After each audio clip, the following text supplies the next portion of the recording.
Hello dears, welcome back to my channel. അപ്പോൾ പുതിയൊരു recipe ആയിട്ടാണ് നിങ്ങളുടെ മുന്നിൽ ഞാൻ എത്തിയിട്ടുള്ളത്. ഈഫ്താറിന് പെട്ടെന്ന് ചെയ്തെടുക്കാൻ പറ്റുന്നതും അധികം ഓയിലൊന്നും യൂസ് ചെയ്തെടുക്കാൻ പറ്റുന്ന ഒരു റെസിപ്പിയാണ്. കണ്ടു നോക്കുക. ഇഷ്ടപ്പെട്ടാൽ നമ്മുടെ ചാനൽ കൂടി സബ്സ്ക്രൈബ് ചെയ്യാൻ മറക്കരുത്. അപ്പോൾ വീഡിയോയിലോട്ട് പോകാം. ഇനി ഒരു ബൗളിൽ 1/2 കപ്പ് അളവിൽ ചെറിയ ചൂടുള്ള വെള്ളം ചേർത്ത് കൊടുത്തിട്ടുണ്ട്. അതിലോട്ട് 1 ടേബിൾ സ്പൂണ് ഈസ്റ്റും 1 ടേബിൾ സ്പൂൺ തന്നെ പഞ്ചസാരയും ചേർത്തിട്ട് ചെറുതായി ഒന്ന് മിക്സ് ചെയ്തതിന് ശേഷം ഒരു 5 മിനിറ്റ് നമുക്ക് റെസ്റ്റ് ചെയ്യാൻ വേണ്ടി വെക്കാം. നമ്മൾ ഈസ്റ്റൊക്കെ നന്നായി ഫോമായി വരാൻ വേണ്ടിയിട്ടാണ് കേട്ടോ. അത് നല്ലപോലെ പതഞ്ഞ് വന്നിട്ടുണ്ട്. കണ്ടല്ലോ, ഈ ഒരു പരുവാവുന്ന സമയത്ത് നമുക്ക് ഇതിലോട്ട് 2 ടേബിൾ സ്പൂൺ അളവിൽ ഓയിൽ ചേർത്ത് കൊടുക്കാം. ഞാനിവിടെ സൺഫ്ലവർ ഓയിലാണ് ചേർത്ത് കൊടുക്കുന്നത്. ഇനി അതുകൂടി ചേർത്ത് കഴിഞ്ഞ ശേഷം ഞാനൊരു 1/4 കപ്പിന് അളവിൽ താഴെയായിട്ട് കുറച്ച് വെള്ളവും കൂടി ചേർത്ത് കൊടുക്കുന്നുണ്ട്. ചെറിയ ചൂടുള്ള വെള്ളം തന്നെയാണ് കേട്ടോ ചേർത്ത് കൊടുക്കേണ്ടത്. ഇനി ഇതിലോട്ട് ഒരു 3 കപ്പ് അളവിൽ നമ്മൾക്ക് മൈദ ചേർത്ത് കൊടുക്കാം. ഇനി ഒരു സ്പൂൺ വെച്ച് ഇതുപോലെ മിക്സ് ചെയ്ത് കൊടുക്കുകയാണെങ്കിൽ നമ്മുടെ കയ്യിൽ ഫസ്റ്റുള്ള ആ സ്റ്റാർട്ടിങ്ങിൽ ഒട്ടൽ കാര്യങ്ങളൊക്കെ നമ്മുടെ കയ്യിൽ പെട്ടെന്നാവില്ല കേട്ടോ.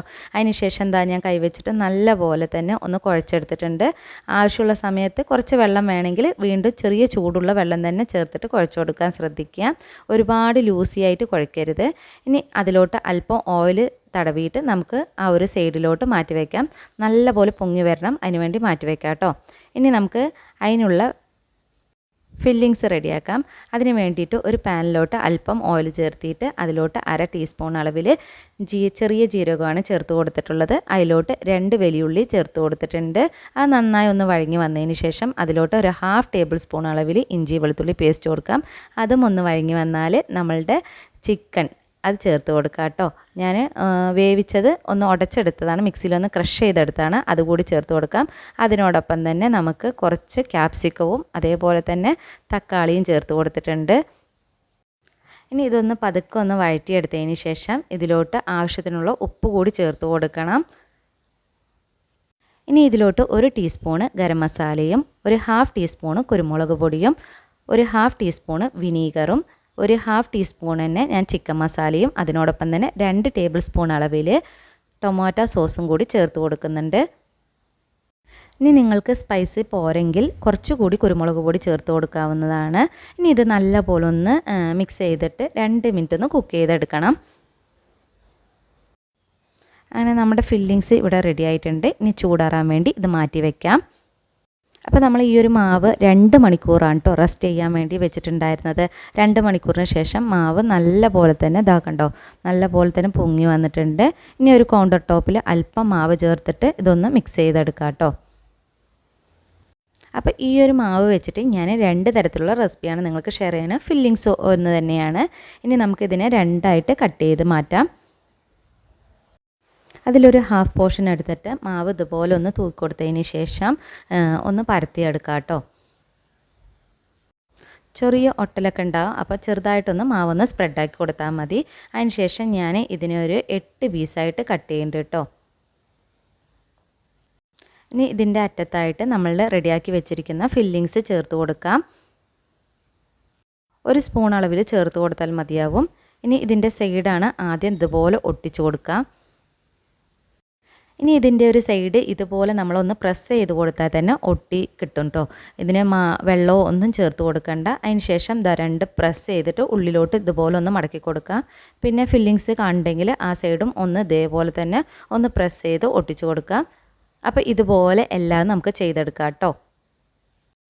ഇനി ഇതൊരു അരമണിക്കൂർ റെസ്റ്റ് ചെയ്യാൻ വേണ്ടി മാറ്റി വയ്ക്കാം. അതിന് ശേഷം ഇനി അടുത്ത ടൈപ്പിൽ നമുക്ക് ചെയ്ത് നോക്കാം. ഇനി ഇതിനെ വീണ്ടും ഞാൻ 2ആയിട്ടാണ് ഈ ഒരു ബാറ്ററിനെ എടുത്തിട്ടുള്ളത്.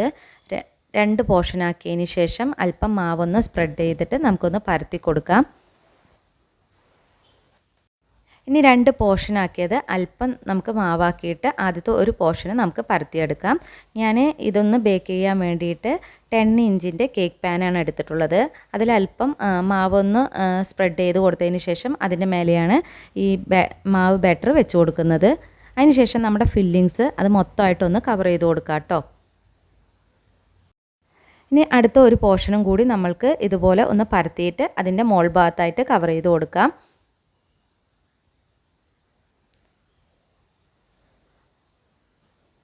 അപ്പോൾ ഇതുപോലെ കവർ ചെയ്തതിന് ശേഷം സൈഡ് കൈകൊണ്ട് നമുക്കൊന്ന് പ്രസ്സാക്കി കൊടുക്കുകയാണെങ്കിൽ ഇതൊന്ന് പൊങ്ങി വരുന്ന സമയത്ത് പൊട്ടാതെ നമുക്ക് കിട്ടും. അതിന് വേണ്ടിയിട്ടാണ് സൈഡ് ഇതുപോലെ ലോക്ക് ചെയ്ത് കൊടുക്കുന്നത്. ഇനി ഒരു 10 മിനിറ്റ് റെസ്റ്റ് ചെയ്യാൻ വേണ്ടി മാറ്റി വയ്ക്കാം. ഇനി ആ ഒരു മാവിൻ്റെ മേലെ എഗ് വാഷ് ചെയ്യാൻ വേണ്ടിയിട്ട് എഗ്ഗിൻ്റെ മഞ്ഞ ആണ് ഞാൻ എടുത്തിട്ടുള്ളത്. നല്ലപോലെ ഒന്ന് ബീറ്റ് ചെയ്ത് കൊടുക്കുക. അപ്പോഴേക്കും നമ്മളുടെ ഡബിൾ സൈസായിട്ട് ഇത് നല്ലപോലെ പൊങ്ങി വന്നിട്ടുണ്ട്. ഇനി ഒരു എഗ് വാഷ് അതിൻ്റെ മേലെ അപ്ലൈ ചെയ്ത് കൊടുക്കുക കേട്ടോ. അതിന് ശേഷം വൈറ്റ് കളർ എള്ളാണ് ഞാൻ എടുത്തിട്ടുള്ളത്. അതുകൂടി കുറച്ച് ഒരു ഭംഗിക്ക് ഇട്ട് കൊടുക്കുന്നുണ്ട്. ഈ ഒരു റെസിപ്പി ഞാൻ ബേക്ക് ചെയ്യണത് ഓവനിലാണ്.